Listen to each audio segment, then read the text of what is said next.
പത്തനംതിട്ട തിരുവല്ല സത്യം മിനിസ്ട്രീസിനെതിരെ ഗുരുതര കണ്ടെത്തൽ. മണിപ്പൂരിൽ നിന്ന് കുട്ടികളെ എത്തിച്ചത് സാമൂഹ്യനീതി വകുപ്പിന്റെ അനുമതിയില്ലാതെ. കുട്ടികളെ താൽക്കാലികമായി മാറ്റി. നടപടി രഹസ്യ റിപ്പോർട്ടിന്റെ അടിസ്ഥാനത്തിൽ. മോദി പുടിൻ കൂടിക്കാഴ്ചയിൽ താറുമാറായി നയതന്ത്ര ബന്ധങ്ങൾ. വിമർശനവുമായി അമേരിക്കയും യുക്രൈനും. ഇന്ത്യയും റഷ്യയും വംശീയ വിദ്വേഷ രാജ്യങ്ങളെന്ന US president Joe Biden. Modi കെട്ടിപ്പിടിച്ചത് യുദ്ധ കുറ്റവാളിയെ എന്ന യുക്രൈൻ പ്രസിഡന്റ്. റഷ്യൻ സൈന്യത്തിലുള്ള ഇന്ത്യക്കാരെ തിരിച്ചയക്കാൻ മോദി പുടിൻ ചർച്ചയിൽ തീരുമാനം. തിരുവനന്തപുരം നെയ്യാറ്റിൻകരയിൽ കോളറ ബാധിച്ച ഒരു മരണം. മരിച്ചത് ശ്രീകാരുണ്യ സ്പെഷ്യൽ സ്കൂൾ ഹോസ്റ്റലിലെ അന്തേവാസി ആനന്ദോ. ഹോസ്റ്റലിലെ 6 പേർക്ക് കോളറ സ്ഥിരീകരിച്ചു. പ്രതിരോധ പ്രവർത്തനങ്ങൾ ശക്തമാക്കി ആരോഗ്യവകുപ്പ്.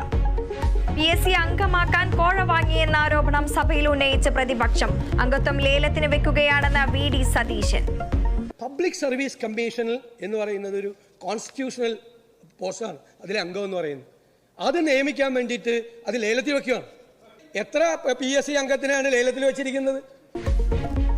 ആരോപണങ്ങളിൽ പുതുമയില്ലെന്ന മുഖ്യമന്ത്രി. ഏതു തരത്തിലുള്ള ഗൗരവമായ അന്വേഷണവും നടത്താൻ സർക്കാർ സന്നദ്ധമാകും. ഒരു തരത്തിലുള്ള വഴിവിട്ട നടപടികളും ഇവിടെ അംഗീകരിക്കപ്പെടുകയോ അത് വകവെച്ചു കൊടുക്കുകയോ ചെയ്യില്ല. മന്ത്രി മുഹമ്മദ് റിയാസിനെ അപകീർത്തിപ്പെടുത്താനുള്ള ശ്രമമെന്ന് CPIM കോഴിക്കോട് നേതൃത്വം. പ്രമോദ് കോട്ടൂളിക്കെതിരെ പോലീസിൽ പരാതി നൽകി യൂത്ത് കോൺഗ്രസ്.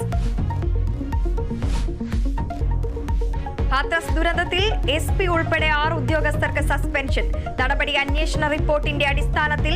ദുരന്തത്തിന്റെ ഉത്തരവാദിത്തം സംഘാടക സമിതിക്ക്. ജില്ലാ അധികൃതർക്ക് കടുത്ത വീഴ്ച ഉണ്ടായെന്നും റിപ്പോർട്ട്. യൂറോ കപ്പ് ആദ്യ ഫൈനലിസ്റ്റിനെ കാത്ത ഫുട്ബോൾ ലോകം. ആദ്യ സെമിയിൽ ഫ്രാൻസും സ്പെയിനും ഏറ്റുമുട്ടും. മത്സരം ഇന്ത്യൻ സമയം രാത്രി 12:30.